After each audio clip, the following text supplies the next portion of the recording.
Ity lehilahy ity no voapanga fa nandoro an'ilay trano teny amin'ny fokotany ny tsara ranonosikely tamin'ny sabotsy faharoa ny volana septambra teo iny. Tra tiaky ny polisy pirenena avy ao anivon'ny polisy judiciaire mangarivotra ny tenany amin'izao fotoana izao. Raha ny fanazavana voaray dia tany betsako no nahasamborana azy no ny fiarahamienta ny vahoaka tsara sitrapo.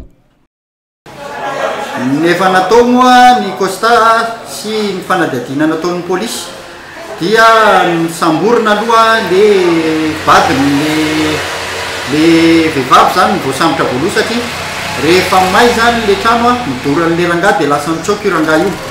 Dia voatery zany zay teto amin'ny police judiciaire tsy maintsy ny sambotra le vadiny tavela tao.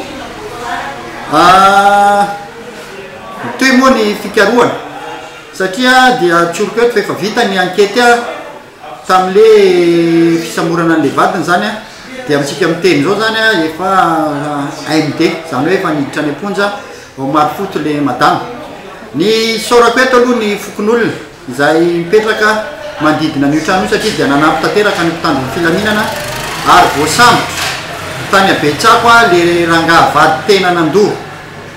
Dia izy moa io hitanareo amin'ny sary io voasambotra ny fokon'olona tany abetsako dia naterina eto amin'ny police judiciaire. Mitaky fiara-miasa trany amin'ny vahoaka ny mpitandron'ny filaminana mba anamora ny fanamborana ireny olon-dratsy ireny ho iatrany ny fanazavany police judiciaire mangarivotra.